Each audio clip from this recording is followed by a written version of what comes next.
"You're going to be fine," he whispered to himself. "Everything is going to be just fine." Green's heart was hammering away at the cavity in his chest, as if it were trying to break free from the walls that confined it. Everything was so dark. The power had been out for at least 30 minutes now. The phone lines were down and he didn't dare go outside. Not with them out there. Green sat down against the wall, letting out a heavy sigh. None of this should have ever happened. He tried to warn them. Why didn't they just listen? Outside the window, a small rap, tap, tap began, echoing through the house. Green pressed his hands against his ears in an attempt to muffle the sound. He squeezed his eyes shut as the images of the last few hours began to play through his head.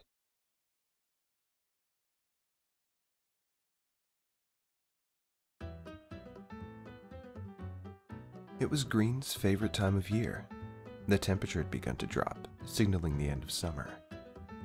A crisp breeze was present, making the crimson leaves dance and carrying the smell of pumpkin pie through the open window. He breathed in slowly, allowing the sweet aroma to completely fill his lungs, before slowly exhaling. Ever since he was a kid, Green always loved Halloween. Around the neighborhood, people had begun to hang their cobwebs and place jack-o'-lanterns on their decks. Green himself had just finished the last of his decorations. On his stoop outside, the biggest pumpkin from the local farm. Carved into it was a scene from one of his favorite stories he once read. At the top of the pumpkin, there was a large half-dragon, half-sheep. It was breathing fire down on a very muscular man. When the pumpkin had a lit candle inside, it looked as though the flickering flames might actually be real. Down at the bottom of the pumpkin was a warrior. In his hand, the warrior held a massive black scythe. His fingers were pointed in the air, as if he were delivering orders to someone. Green stepped back, admiring his handiwork. "Damn," said a velvety voice behind him. "Looks like we've got the next Michelangelo living in our neighborhood." Green spun around to see his friends walking up the driveway. The owner of the velvety voice was of course Vapid. Vapid was dressed head to toe in a pirate costume. On his head, he wore a red spotted bandana.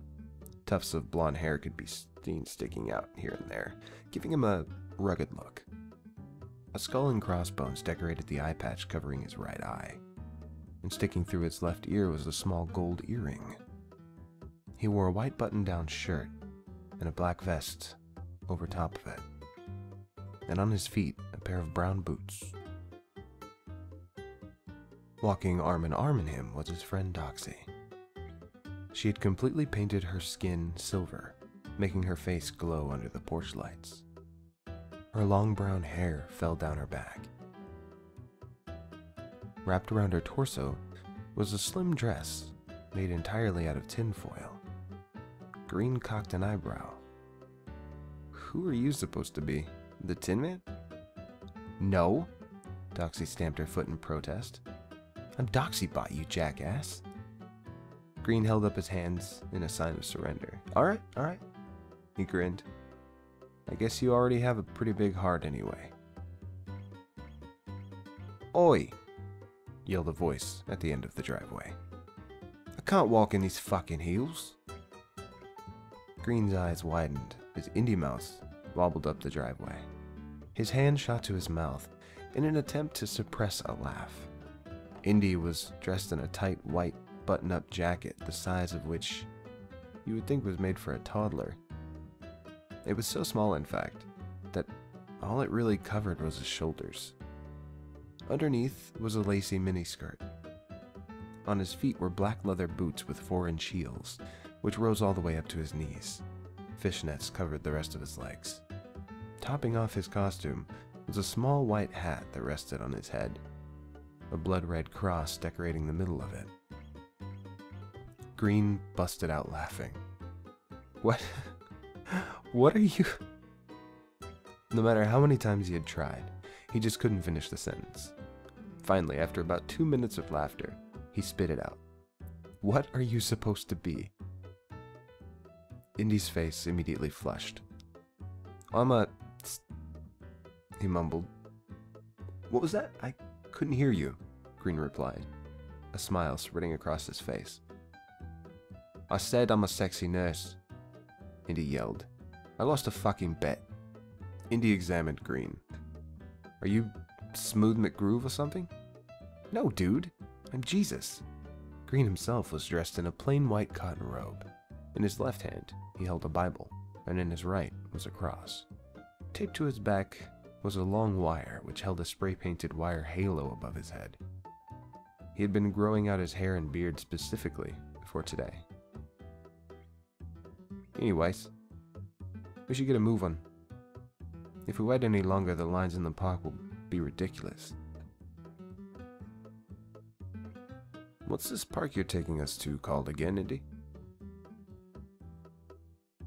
Didneyland, he replied. It's a pretty spooky place. Sounds like a Wonder Bread version of Disneyland if you ask me, mumbled Doxy.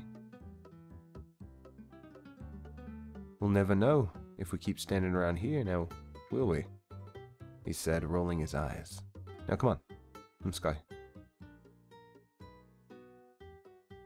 The theme park was only about 5 miles from Green's house. However, due to the combination of red lights and stopping for little trick-or-treaters to cross the roads, it took a good 15 minutes to arrive. As they pulled into the parking lot, a small chill ran up Green's spine.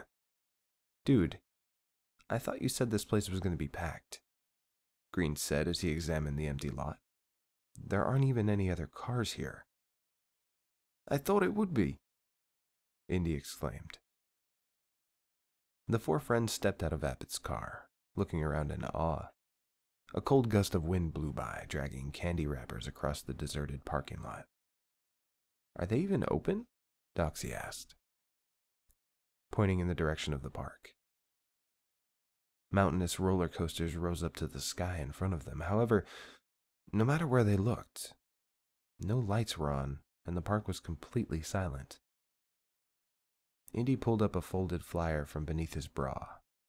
Vapid cocked an eyebrow. What? Indy demanded. There are no pockets in this stupid thing. Now then, he said as he unfolded the pamphlet. According to this, the park will be open for business from sundown to sunup. Green looked over to the horizon. Well, the sun isn't completely down yet, but I would think that there would be at least people here setting up. Doxy nodded. I agree, she said. Are you sure you have the date right? This is Halloween, isn't it? Replied Indy. Well, said Vapid. The way I see it, we might as well sneak in now while there's nobody here to take our money. That way, if they do decide to open when the sun goes down, we'll save a bit of time and booty. Doxy squeezed his arm and smiled up at him, spoken like a true pirate. Green was about 10 feet from the entrance when the first warning came. Turn back, the wind whispered in his ear. Green spun around.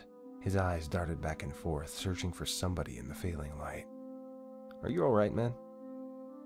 Asked Vapid, concern showing in his eye. You're breathing a little heavy. Green turned back to the group. Yeah, I'm fine. I thought I heard something. It must have been just the wind playing tricks on me. Green let out a tiny chuckle in an attempt to calm himself down.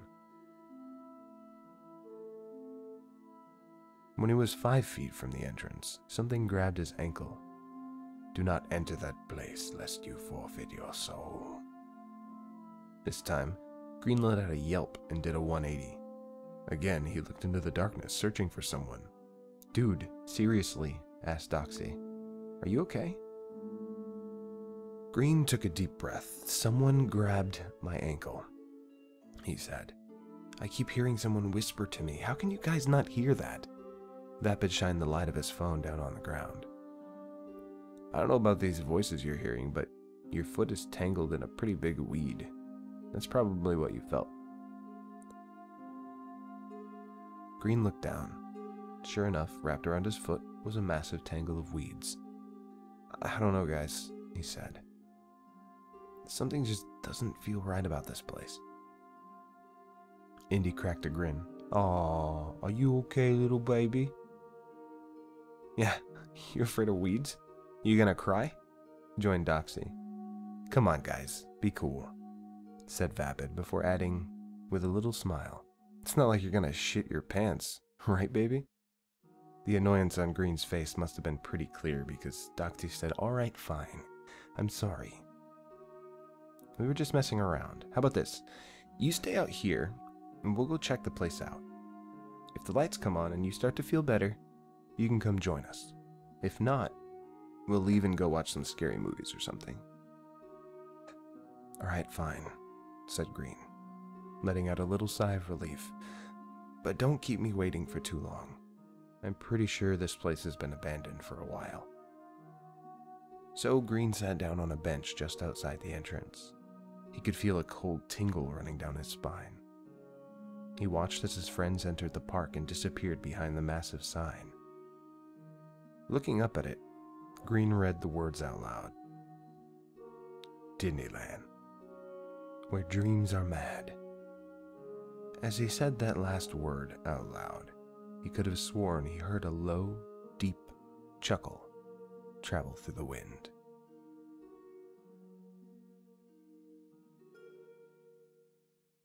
"2 hours. That's how long Green had been sitting on that bench waiting for his friends to return. In those 2 hours, not a single light came on in the park, nor did a single person enter.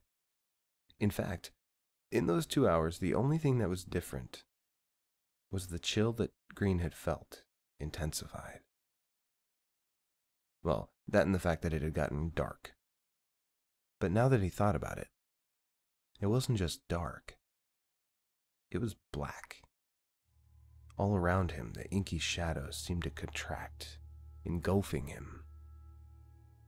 It was then that for the first time, Green realized that something was actually wrong. He looked up at the sky. Despite the fact that there was not a single cloud, no stars were visible. Instead, all he saw was an endless expanse of nothingness, an empty void in the sky. It was unnaturally dark for being only 10 p.m. He could barely even see his hand in front of his face. In fact, the only thing that really stood out to him was the Disneyland sign.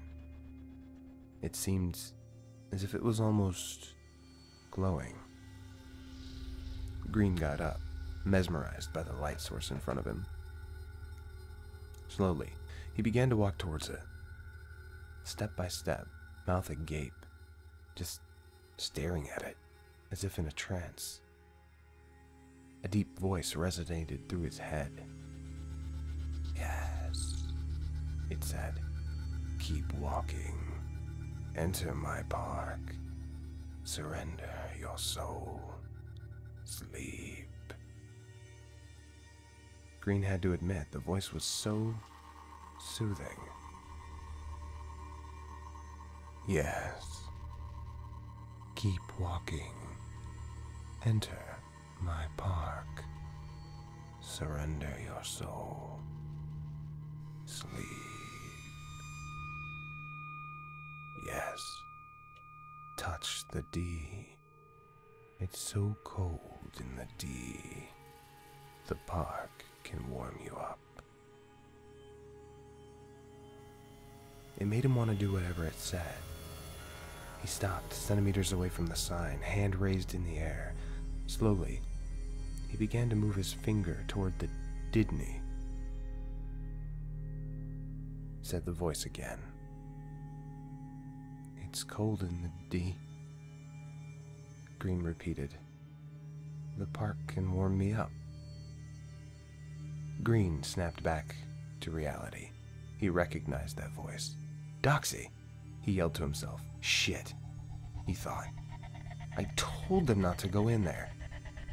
He jogged over to the entrance of the park. Doxy! He yelled. Vapid. Indy. Anybody. All he got in return was silence. With a heavy sigh, he closed his eyes tight and took a deep breath, and ran into the darkness of the park. Funnel cake. That's the first thing he noticed. The overwhelming smell of funnel cake stormed his nostrils, like the French Revolutionists stormed the Bastille so many years ago. It was then that he realized he still had his eyes completely squeezed shut. Slowly, he opened them, taking in the sights around him. A wave of shock washed over him. The inside of the park that was laid out before him was nothing at all like the park he had seen. For one, all of the lights were on, and the rides were moving. Music from the carnival games blared in all the stalls. And the park was packed with people, standing body to body. Green was completely dumbfounded. Where had all these people come from? Green shook his head.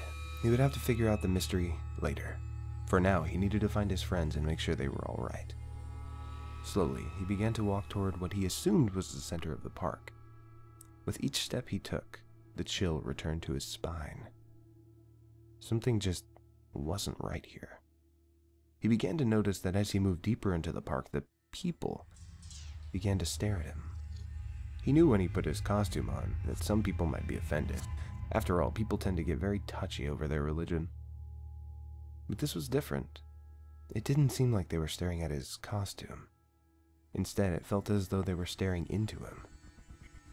He was so distracted by this thought that he slammed into a bulky man in front of him. He began. But the words caught in his throat. There was something seriously wrong with this guy. As he turned around, Green noticed that the man had no irises or pupils. Instead, his eyes were solid black. A low gurgle began to spew from the man's throat. Green slowly began to back away. Looking around him, he saw that the entire crowd had turned to face him. He looked back towards the man he had run into, a big, meaty finger pointed at his chest.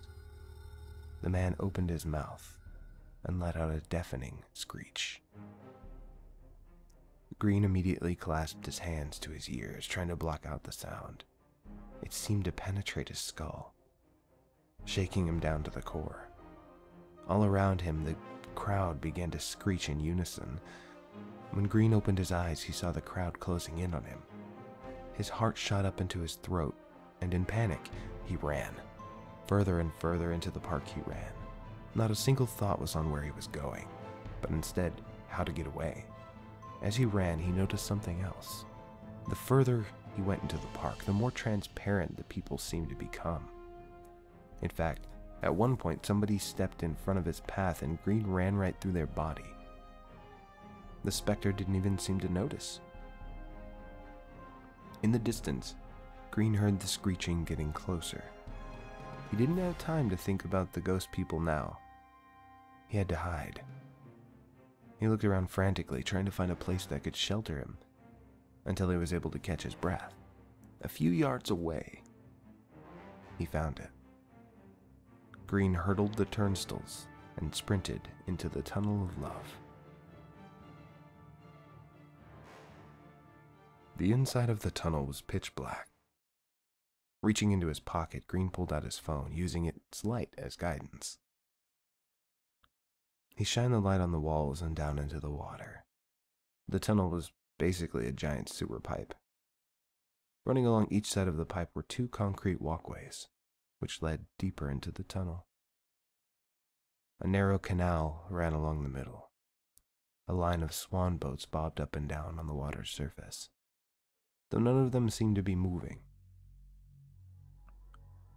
Green shined his light down on the water.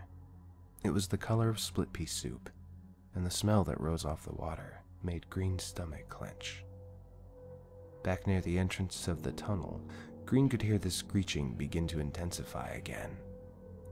No choice now, he thought to himself. Might as well go through. And so he set off. About halfway through, everything began to go wrong. Up ahead, Green could see a small stoop on the left walkway. He figured that must lead to the maintenance room for the ride.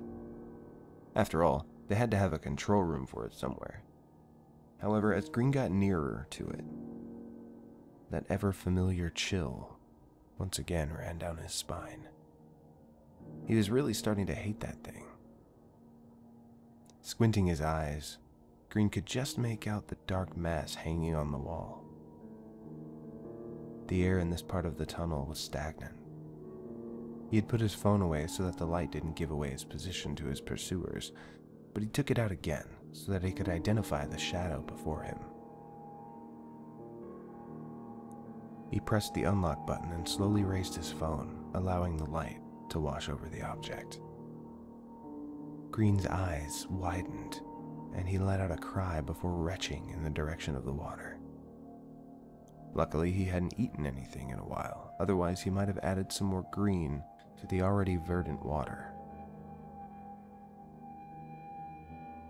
He looked back up at the hanging figure, eyes wide in horror and disbelief. Hanging there, a rope around his neck, was Vapid. His eyes were closed, and an eerie smile was etched into his face. Tears began to pool in Green's eyes. "Vapid," he choked. "Why?" A warm breeze blew through the tunnel.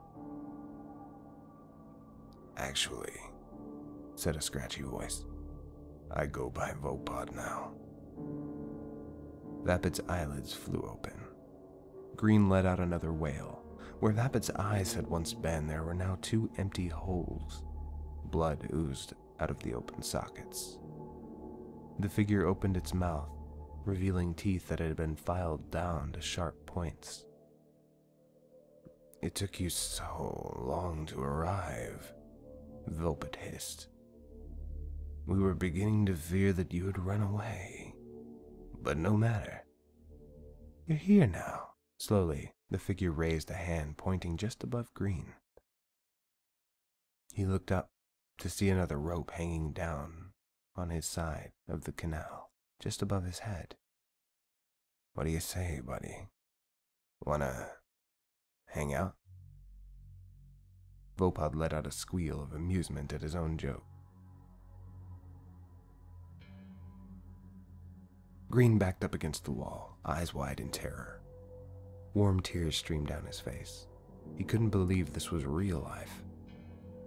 It had to be a fantasy. This whole night had been nothing but a landslide, an escape from reality. "Open your eyes," Green pleaded with himself. "I must be dreaming. Just open them already." The screeching began to get louder. "It's not a dream," Vapid said, as if reading his thoughts. "Anybody who enters this park never leaves. Give in to the darkness.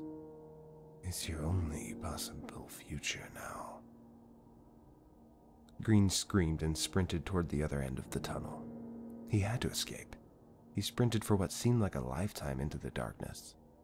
Finally, after about 5 more minutes, he began to feel a slight breeze on his face again.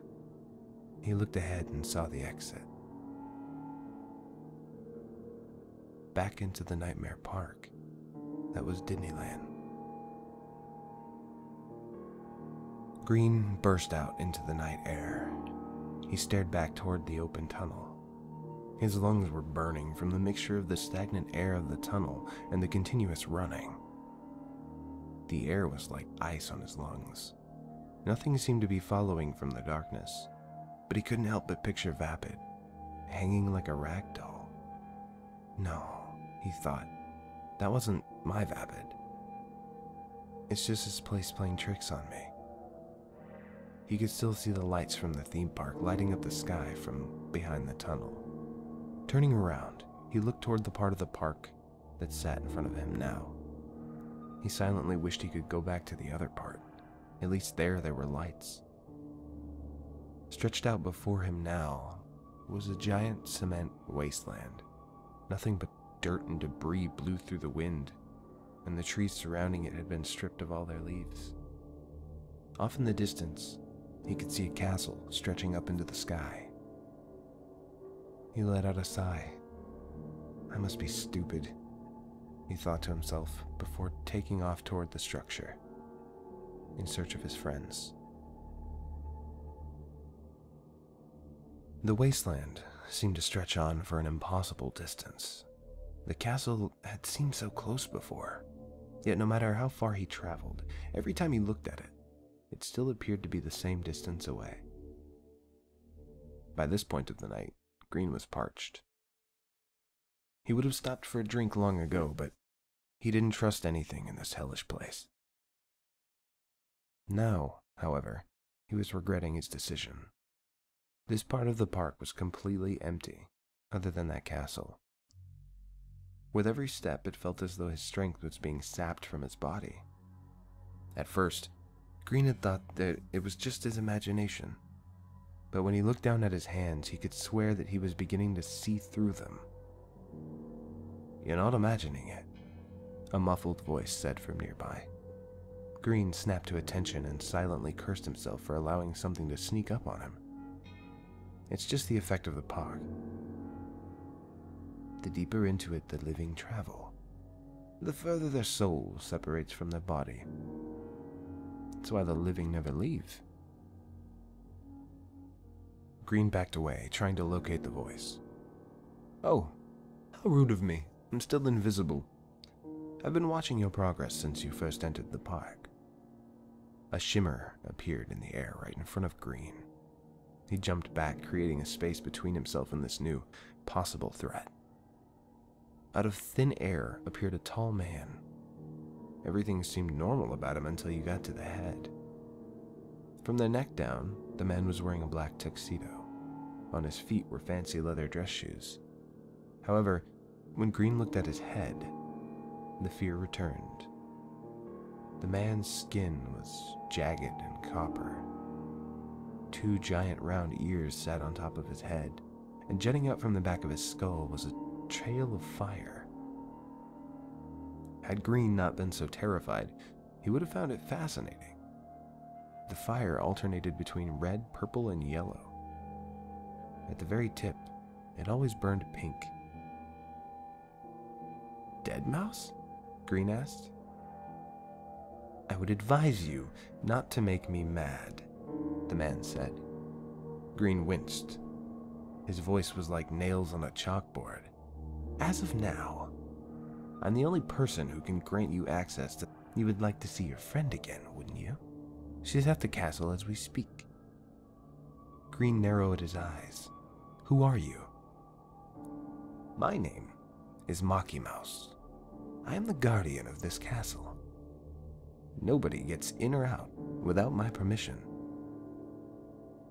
Something in Green's mind was screaming at him. This thing in front of him seemed so familiar, but he had never seen it in his life. Just then, the sudden realization slammed into him. "Are you..." "Indy." The man let out a low snarl. "Your friend Indy is long dead. I am Mocky. I warn you not to use that name for me again." Green slowly began to walk toward him. "Indy, it's me, Green. Please tell me none of this is real. This is just some elaborate prank, or a dream, isn't it?" "This is your last chance," the voice snarled. "If you would like to see the princess, you will not call me that again, or so help me, I will..." The man's body went stiff. A quiet gurgling noise escaped Mocky's mouth, as if it hurt to breathe. Then, with a dangerously calm, low voice, he said, "The princess will see you now. Do not expect to leave this place alive. You are one of us now."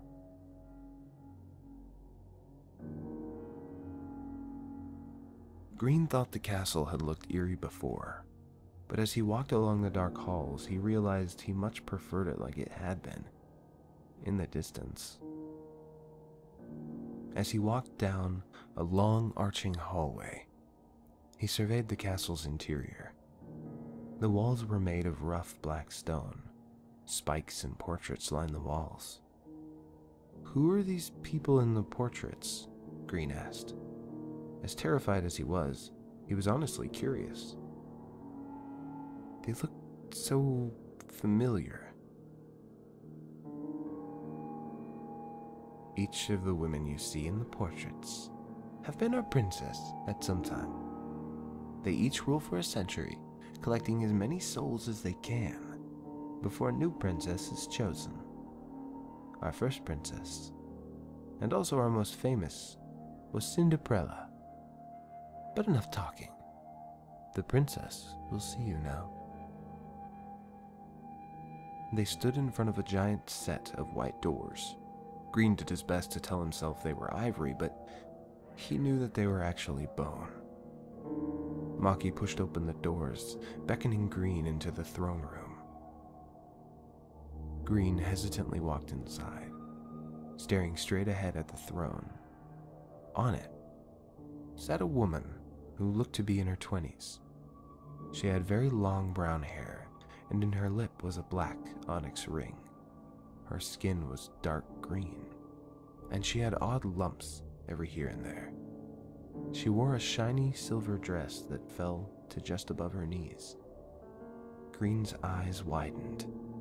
Doxy! The woman smiled. I am not your Doxy. She left this world long ago. My name is Doi, the Pickle Princess. Welcome to my domain. Your soul will make a fine addition to my collection. The princess raised her hand and pointed over to what Green had originally thought was a window. As he looked at it again, though, he realized it was in fact a large glass tank. Inside the tank were 3 glowing blue orbs. My reign as princess has started tonight. With the collection of these 3, soon you will join them. Green stared at the tank in horror. What have you done to my friends? He cried out. He began backing out of the room, his hands clutched tightly to his head. No, he yelled. You will not have me. Green looked back down at his hands. He could see his own feet through them now. He had to escape. Maybe if he made it to the outside world, he could find a way to save his friends. Either way, he couldn't do any good as a floating blue orb. With one last scream, he turned and ran. Doi smiled. I always like a good chase. Maki, alert Vapid. We need to stop him before he reaches the gate. Green had always been great at memorization, and for the first time in his life, he was happy he had it. He had memorized the pattern of the spike traps that covered most of the floor. This way, he was able to race through the castle without slowing down or being skewered. As soon as his foot hit the open wasteland, the alarms sounded. He didn't wait around to see what followed him from the castle. He booked it straight towards the tunnel. Green screeched to a halt as it came into sight. The many husks that had chased him through the park had now surrounded its entrance. He looked back toward the castle to see Doi and Maki sitting on a flaming chariot, which was being pulled by gigantic spiders. For some strange reason, with every step the spiders took, the ground would erupt with a puddle of broken glass. Green figured he had no choice. He cracked his knuckles and took off for the tunnel. When the husks saw him approaching, they began to screech again. He winced as the sound entered his skull and rattled around, but he kept running. As he reached the first of them, the giant man that he had run into before stepped forward. Green felt rage wash over him. All of this terror had started out because this guy had to open his mouth. The man took an offensive stance and reached out for Green, but Green was too quick. He slid down on the ground right between the man's legs. He put all of his fear and all of his anger into one punch and slammed his fist into the man's groin as he passed through. Green wasn't sure if it was his imagination or not, but He could have sworn the man's screech went up an octave.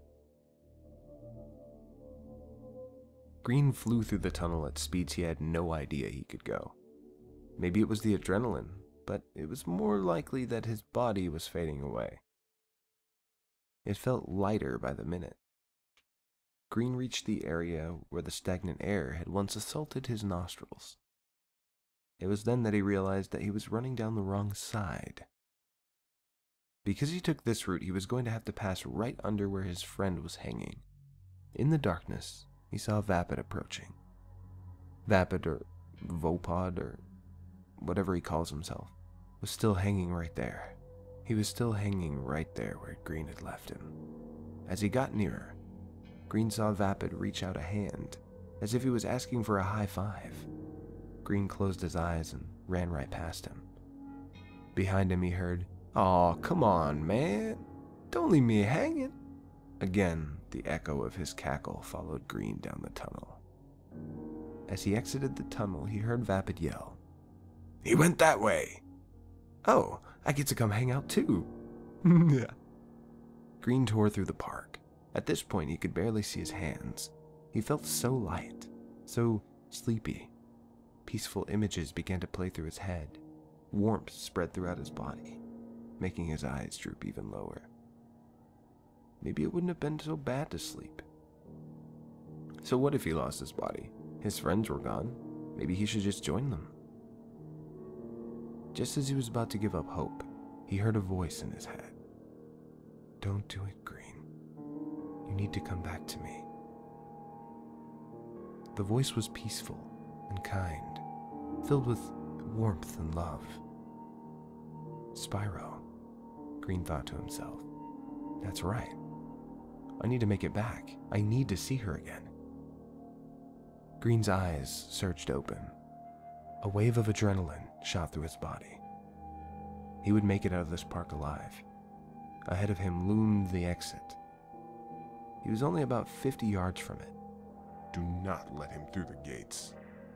For the first time, Green could hear panic in Doy's voice. She was desperate not to let him escape. That only pushed him harder. Only 20 yards to go now. 10, then 5. Something wrapped around Green's throat, yanking him backwards, hard. His hands flew to his throat, only to find a noose around his neck.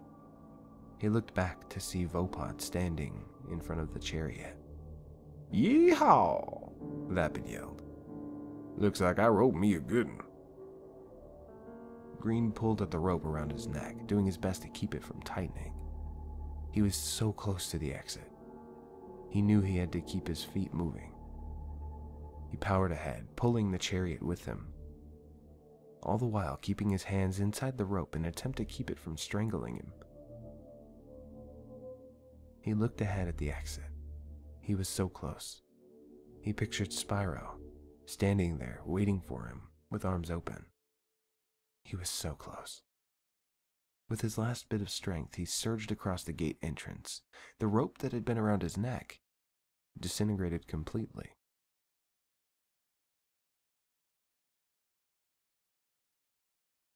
Green looked down at his hands. Not only were they visible, but for the first time in hours, he could feel the warmth of blood rushing through them. He looked to the sky. The stars were shining again. Everything was as it should be, except... He looked at the car. Still, the only one in the parking lot. There was a hole in his heart. His friends were gone, replaced by twisted, monstrous forms of what they once were. He doubted the police would believe him. Besides, he had seen enough of this type of movie to know that when he and the cops came back, the entire rundown park would be gone, vanished in thin air. The car ride home seemed longer than it did on the way there. And Green, well, he had escaped, but he felt empty, completely devoid of emotion. He doubted he would be able to get any sleep tonight, but still, he had to try. He would do his best to think of a solution in the morning. His house was dark. The candle inside his pumpkin had completely burned itself out. He picked up the empty bowl that had been, at one time, filled with candy. The lock clicked into place behind him. He looked over at the clock. 4:30 a.m. The sun would be rising soon. He had to remember to call Spyro the next day. He walked into his bedroom and wrapped himself in a blanket. Just then, he felt a familiar chill that he knew all too well. His eyes widened and he ran to his bedroom door. He launched himself at the light switch, frantically flicking it on and off, but it was no use. The power was dead. Next, he tried the phone. Nothing. Outside, he heard a faint whisper. "Gran," the voices called. "Join us, Gran. Become one of us. Sleep." The voices hissed directly inside of his head. They pricked and prodded at his brain. Each time he felt himself drifting further and further off towards sleep. Green sat down against the wall, letting out a heavy sigh. None of this would have ever happened. None of this should have ever happened. He tried to warn them. Why didn't they listen? Outside the window, a small rat-tap-tap began, echoing through the house. Green pressed his hands against his ears in an attempt to muffle the sound. He squeezed his eyes shut as the images of the past few hours began to play through his head. He looked back toward the window. His only hope was to outlast the voices until daybreak arrived. But God, it was so hard to resist Vapid's voice. His eyelids were so heavy. A sinister warmth had spread through his body, calling him. Sleep. Let yourself drift into a world with no pain, no worries. Green's eyes fell closed.